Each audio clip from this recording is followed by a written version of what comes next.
I mean, good to be 3-0. I thought we had some real step up from some guys tonight. Obviously, two of our more consistent performers, Sebastian, just continues to, affect winning.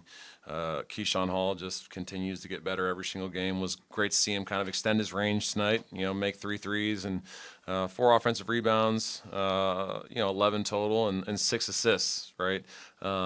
Would like to cut down his turnovers, but I thought, some of his turnovers came in transition when 2 and 3 just didn't get down to the corners, and we were just way too congested in there. And too many times in transition, they were really good at stripping and ripping the ball on penetration, but also in transition. I thought 9 turnovers in the first half was really sloppy, and I think a lot of those came from poor execution on our behalf. So got to clean that up. Kevin Overton was great to see KO kind of go back into the form that we knew that he was capable of when he was at Texas Tech. So really happy for KO. We're going to need him to obviously beat the best teams on our schedule. I thought defensively he showed what he showed all year last year at Texas Tech. He guarded number 11, Holmes. For that guy to go 4 for 11, only 10 points when he had 24 the other night, obviously it was really important for us to, and he made 2 threes after going 0 for 7 in his first 2 games. So for him to only have 2 2-point baskets, was a testament to our guys. I thought Caden Magwood played well off the bench. Got some good minutes out of Mech. So some positives. I thought we had some pretty good step up. I thought defensively in the first half, we did a better job of communicating our switching. Thought we did a better job of building a wall. I thought too many times though on penetration we just continuously were staring at the ball and would leave shooters wide open. I think 16 of their 25 shots or 16 of their 31 shots in the first half were from 3. So I didn't think we did a very good job of paying attention to the scouting report as far as when the ball gets penetrated by a non-2-point making guard, you got to branch out to your man. And too many times we're staring at the ball, and Elijah and Tahad just got back cut continuously in the first half. Got after Elijah pretty good, and I thought he did a much better job in the second half of really locking into his man and not staring at the ball and not getting out of his stance. So thought Elijah did a great job making that adjustment. But yeah, I thought overall, there was definitely some positives. I thought in the second half, the last 12 minutes, we didn't really defend the way we're capable of defending. Part of that is the score, but we got to do a good job of fighting that type of stuff. Great teams are going to play hard for 40 minutes, and I thought we played really hard for about 30. So got to put a complete game together for us to be able to beat the best teams on our schedule, and obviously we got a really good one on Sunday. So take some questions. I know we've talked about how much smaller these teams are you guys have played against, but y'all are rebounding really, really well to start the season. Just knowing that y'all have got some bigger teams coming up like Houston this weekend, just is it good just to get in the habit of just cleaning up on the glass like y'all are, even though it's going to be different very soon? Yeah, I mean it's all we've talked about. All offseason that was one of our glaring weaknesses, and it got exposed in the Oklahoma State game, and that's the kind of size that we're going to be going against. So it's good to see improvement in that area, but obviously you got to buckle your chin straps because Houston is a whole different animal. Houston is the best offensive rebounding team in the country every single year.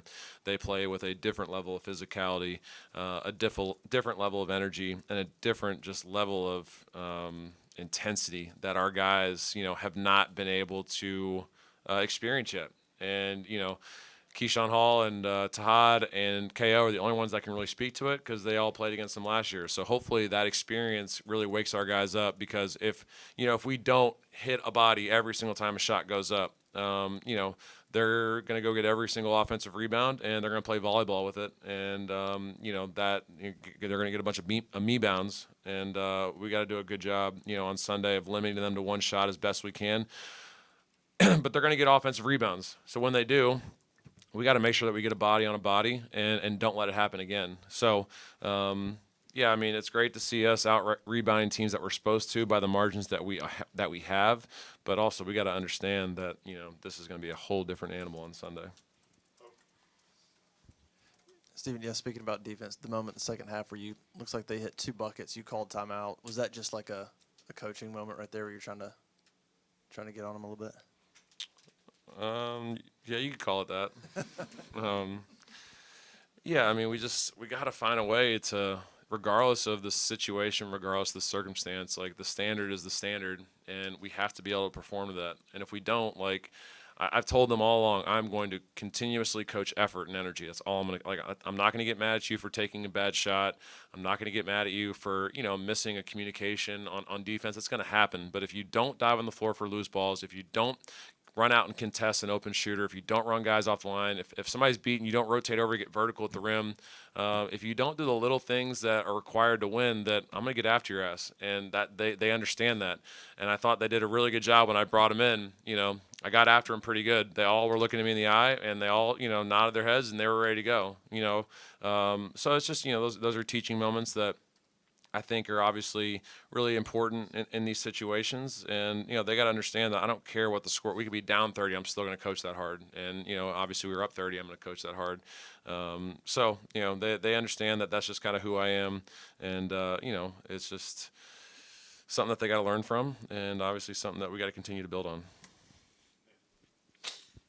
You mentioned KO's defense. You guys have had, in your time as the defensive coordinator, some guards that you can just kind of deploy on the perimeter. Do you feel like he can be that kind of guy this season, and what are his characteristics that make him successful there? Yeah, I watch him on film, and he just reminded me so much defensively of like Miles and Denver and those types of guys. Like, that was the prototype, and he hadn't really shown that until today. And for me, I got to do a better job of getting that out of him every single game. And so today it was obviously great to see him revert back to what he was. I think, he just stopped thinking so much. He just went out there and performed. Obviously helps when you make a couple shots, but before he had 2 points in the first half, and I think he was plus 18. That's what winners do, right? KO's won everywhere he's been.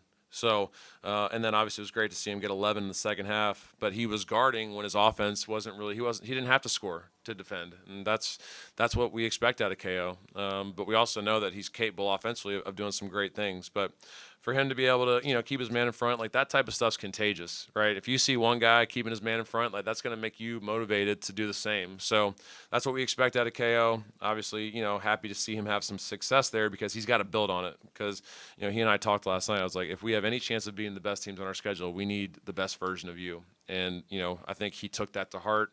He heard it, and he locked in tonight. So it was really good to see. You're talking about Key. He had 11 points in about a minute and a half there. Just his ability to kind of turn it on. KO was saying in there, it's like, all you got to do is keep him level-headed, because he can go whenever's. How big is that for y'all, just having a guy that can kind of turn it on like that and score in bunches? Yeah, he has, obviously great spurt ability. Is that a word? Somebody Google it. But yeah, he's the first Auburn player to start the season with 3 20-point games since KT. Back in 2014.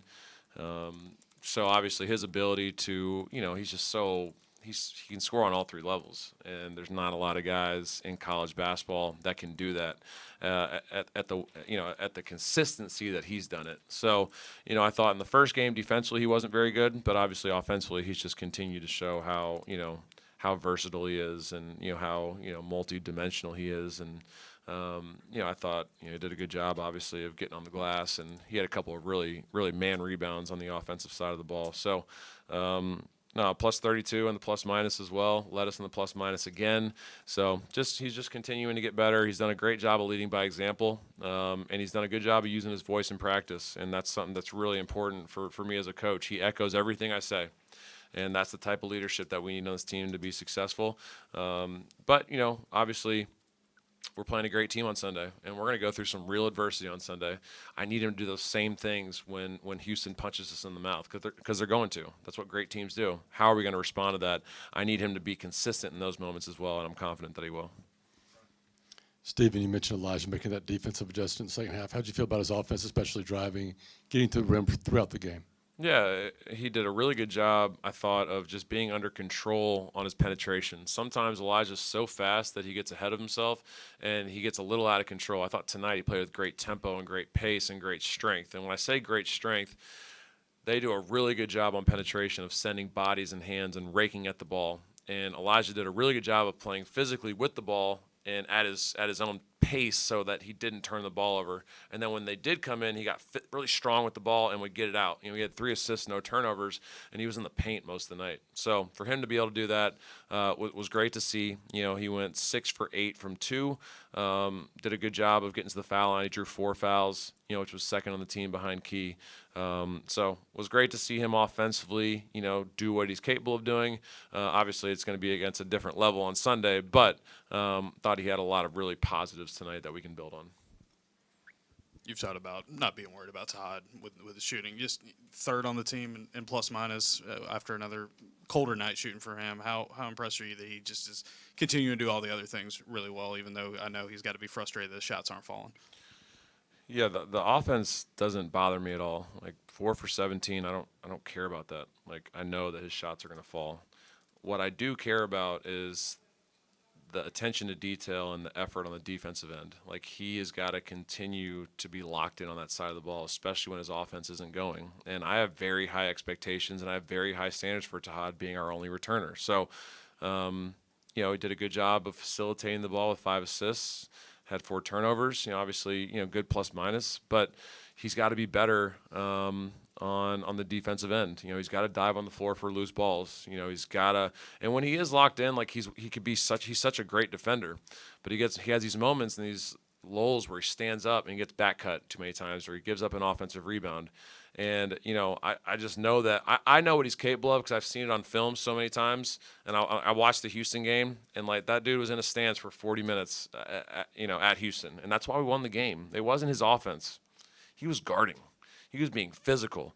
He was checking dudes out. Like, he was doing diving on the floor. Like, those are the little things that I need Tahad to do.